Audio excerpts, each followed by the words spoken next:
Good evening, everyone. I'm Riley King, and welcome to the Riley King Newscast right here on the Riley King Network. Let's begin.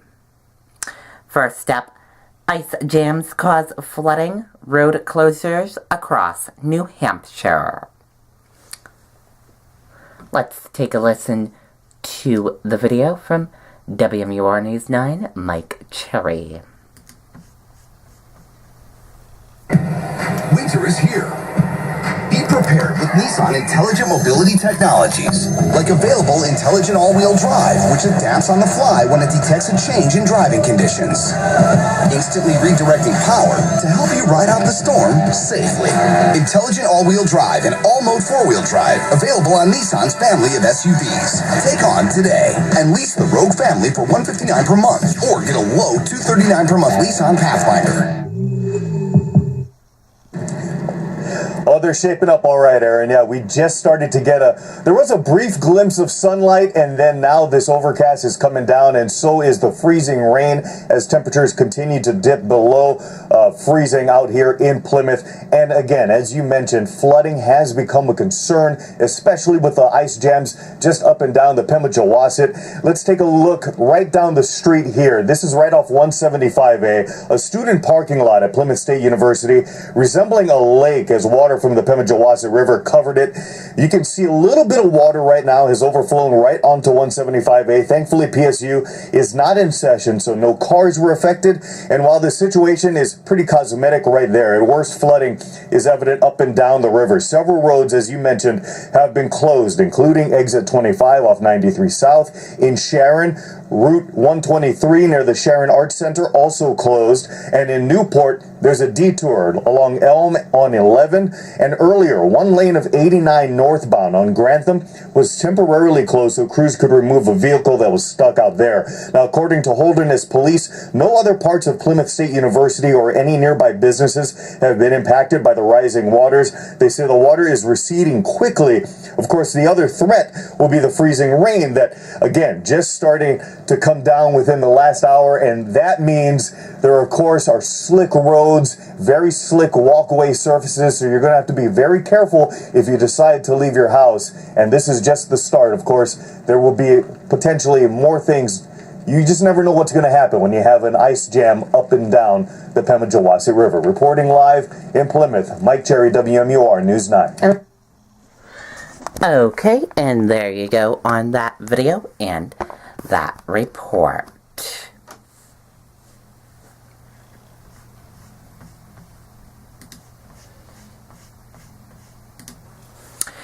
Towns evacuate elderly residents aimed ice jam flood threat.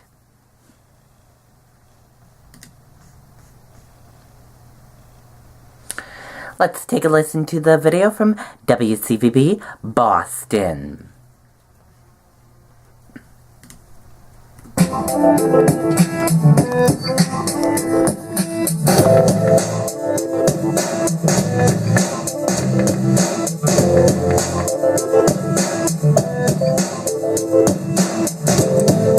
And that is time-lapse video from the waterway in the area. A mass of ice broke free along Mill River early Saturday morning, forcing the evacuation of the Morton Meadows housing complex.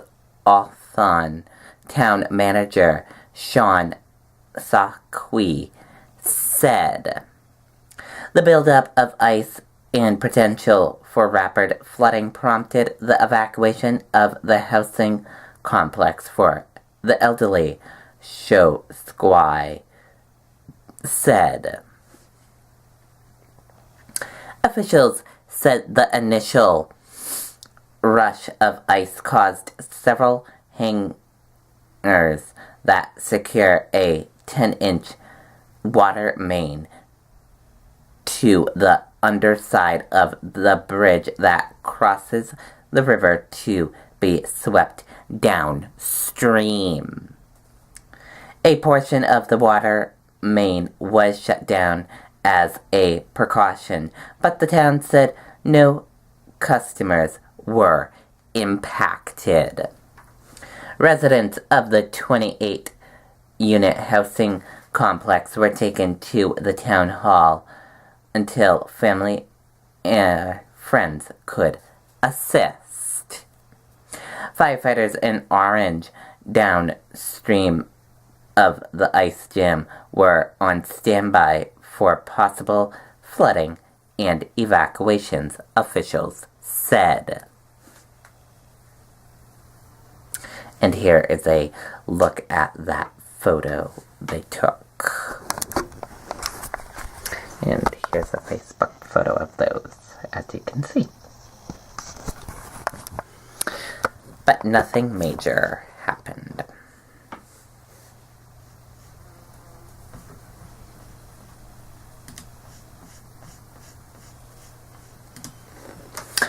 Man arrested in murder of domestic partner in Portland, updating suspicious death investigation.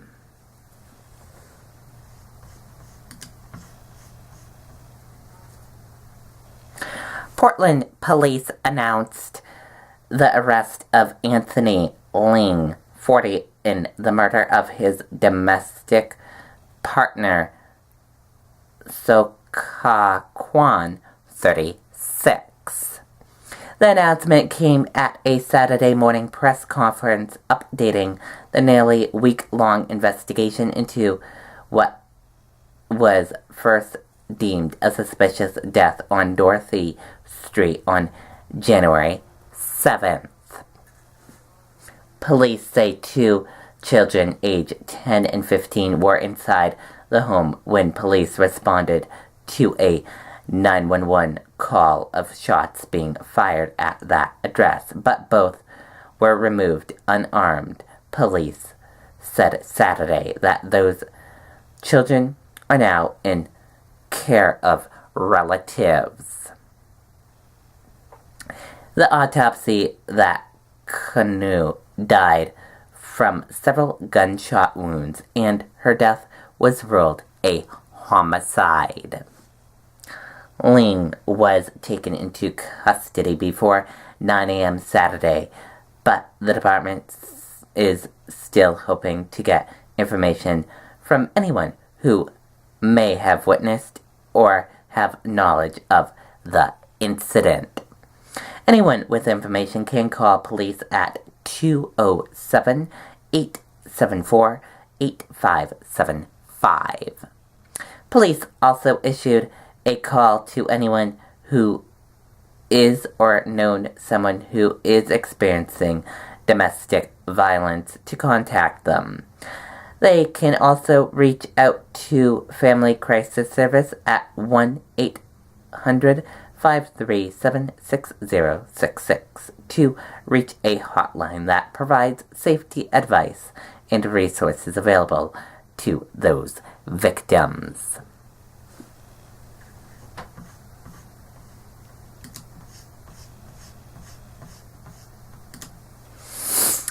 This is not a drill. Hawaii gets false alert of missile attack from wrong button.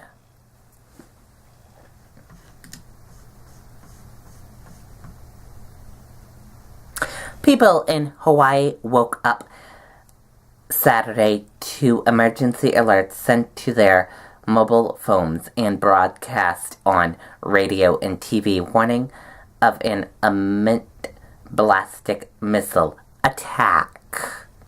The alert turned out to be false and the result of human error.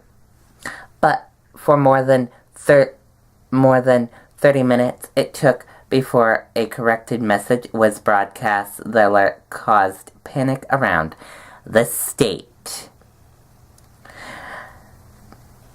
Brian Schultz wrote on Twitter that the whole state was terrified.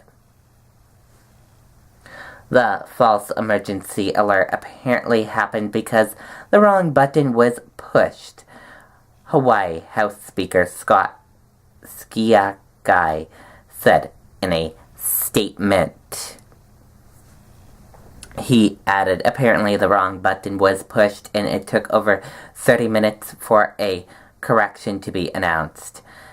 Parents and children panicked during those 30 minutes.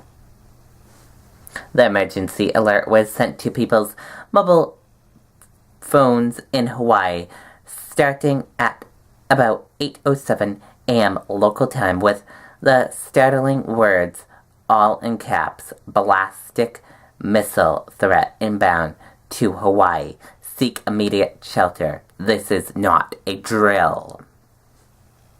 Shortly after, a spokesman for the U.S. Pacific Command, Dave Beham, told ABC News in a statement that no ballistic missile threat to Hawaii was detected. The correction message were later sent out to mobile phones in Hawaii and were broadcast on television via a scrolling red banner that read in part, "There is no missile threat or danger to the state of Hawaii." Many people did not receive a corrected alert on their phones until 8:45 a.m., 38 minutes after the warning of an incoming missile. The chairman of Federal Communication Commission, meanwhile, tweeted that the FCC is launching an investigation into how the false emergency alert was sent. Governor David Igu said at a press conference Saturday afternoon that the error happened during a routine procedure that occurs as workers are changing shifts. The governor added that in order to prevent the error from occurring again, the state will change its procedures by having more than one person involved in pushing the correct button. Diane Clocks, who lives on the Big Island, said she was grocery shopping with her husband when she received the false alert this morning. Clocks said some people in the store eventually received a second alert on their phone saying it was a false alarm. This is a breaking news story. Check back for more updates. We will keep you updated on this story. And that does it for the Riley King Newscast right here on the Riley King Network. I hope you all have a great rest of your Saturday night, and I'll see you back here tomorrow with another newscast. And I'll be back here later on with a news report. Good night, everyone. Bye.